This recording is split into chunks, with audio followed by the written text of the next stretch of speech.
Over the past few decades, millions of people worldwide have been lifted out of poverty. But now coronavirus is pulling them back.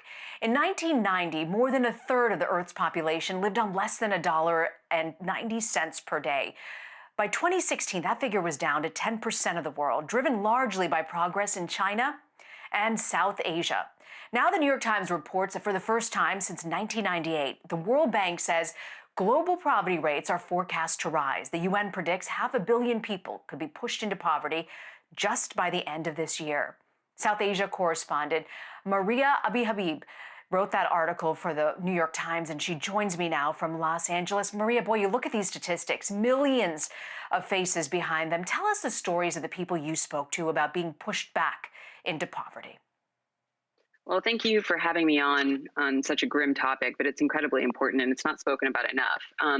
But just in our reporting, I mean, we've met so many people. It felt like every time I left my car in Delhi and I, went down to the street to try to interview somebody, there would be, dozens more people that just kind of materialized out of nowhere.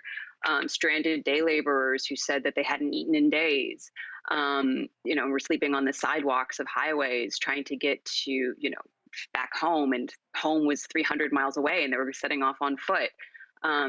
One woman that we spoke to in Bangladesh, Shahida Khatun, who we used to start the piece, she was a garment worker who dropped out of school at 12 because her family couldn't really afford to feed her anymore, let alone themselves.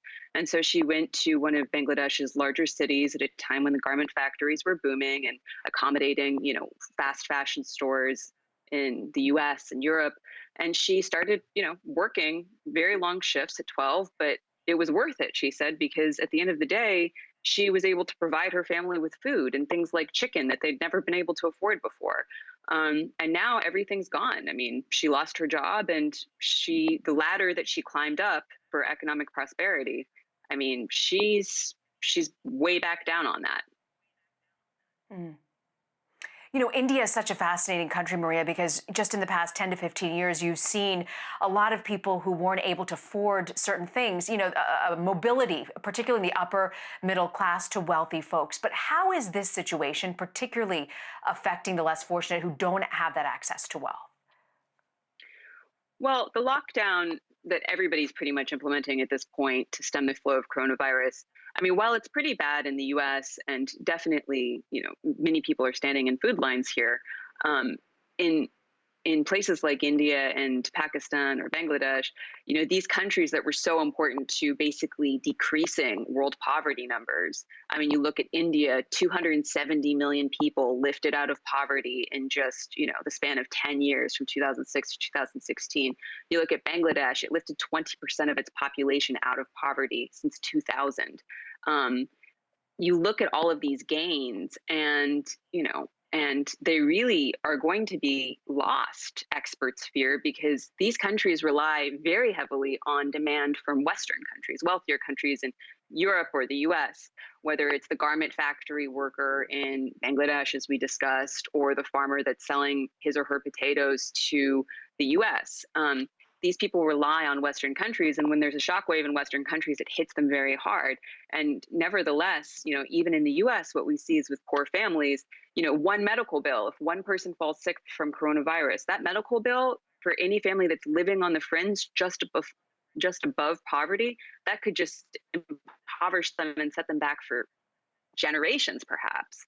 And these countries are, some of the poorest of the poor. So, they can't afford things like the medical masks that we can all wear to protect ourselves, or stocking up on food to reduce their exposure to the virus. They have to take frequent trips to, go get, let's say, a food handout. And that's when they could maybe be exposed to the virus. And, they are living day to day, every cent counts. So if one of those cents is taken away, that's a big shockwave for them. Mm-hmm. The experts, Maria, that you've spoken to, what do they say should be done at this point? Well, at this point, what they have said is that governments need to be spending more.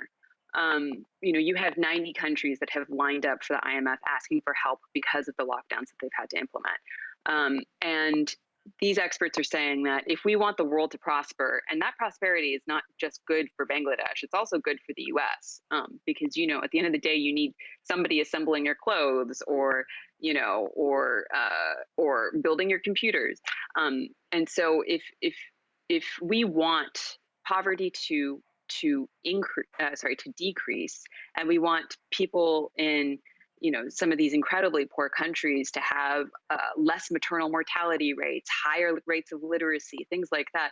All these governments need to be spending more and make sure that those programs that lifted so many people out of poverty are still well funded. Because at the end of the day, Bangladesh has made waves and India has made waves rising up that prosperity ladder because their governments have spent a bunch of money on things like education and clinics and villages, to make sure that people don't have these shocks to the system, like somebody falling ill or the inability to read, and that's basically benefited the world in terms of its prosperity all around.